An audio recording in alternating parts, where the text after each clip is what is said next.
স্বাধীনতার চাহিদা সবকিছুই নিয়েছে বাংলাদেশ থেকে, কিন্তু স্বাধীনতার 50 বছরে বাংলাদেশের কোনো ন্যায্য দাবি পূরণ করেনি।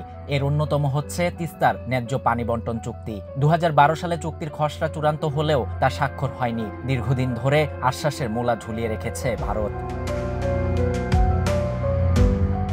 এবার অন্তর্বর্তী সরকারের সময় তিস্তা মহাপরিকল্পনার কাজ শুরুর দাবিতে ফুঁসে উঠেছে রংপুর বিভাগ। মশাল হাতে হাজারো মানুষের স্লোগানে উত্তাল হয়ে ওঠে তিস্তার পার।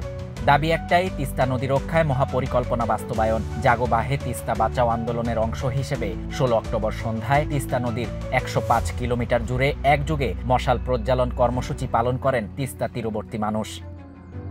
কর্মসূচির আয়োজন করে তিস্তা নদী রক্ষা আন্দোলন কমিটি। এক্সট্রিম মশার কয়েল প্ল্যান্ট ফাইবার দিয়ে তৈরি, ডেঙ্গু চিকুনগুনিয়া বাহি সহ যে কোনো মশার বিরুদ্ধে দেয় এক্সট্রিম সুরক্ষা।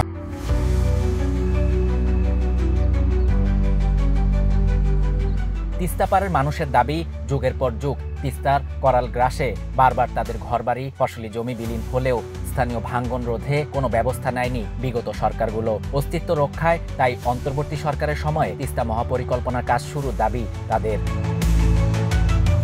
বারবার প্রতিশ্রুতির পরেও বাস্তবায়ন হচ্ছে না তিস্তা মহাপরিকল্পনা। এই মহাপরিকল্পনা বাস্তবায়ন না হওয়া পর্যন্ত আন্দোলন চালিয়ে যাওয়ার হুঁশিয়ারি দেন তিস্তা নদী রক্ষা আন্দোলনরত নেতারা। তিস্তা নদী ভারত থেকে বাংলাদেশে ঢুকে উত্তরাঞ্চলের জেলা নীলফামারী, রংপুর, লালমনিরহাট, কুড়িগ্রাম ও গাইবান্ধা হয়ে 115 কিলোমিটার পথ পাড়ি দিয়েছে। তিস্তা মহাপরিকল্পনা বাস্তবায়ন হলে শুষ্ক মৌসুমে পানির জন্য ভারতের দিকে তাকিয়ে থাকতে হবে না। নদীর গভীরতা বাড়বে প্রায় 10 মিটার। বন্যার পানিতে ভাসবে না গ্রাম অঞ্চলের জনপদ। সারা বছর নৌ চলাচলের মতো পানি সংরক্ষণের ব্যবস্থা রাখা যাবে। শাহরিয়ার শাফাত, বাংলা নিউজ 24।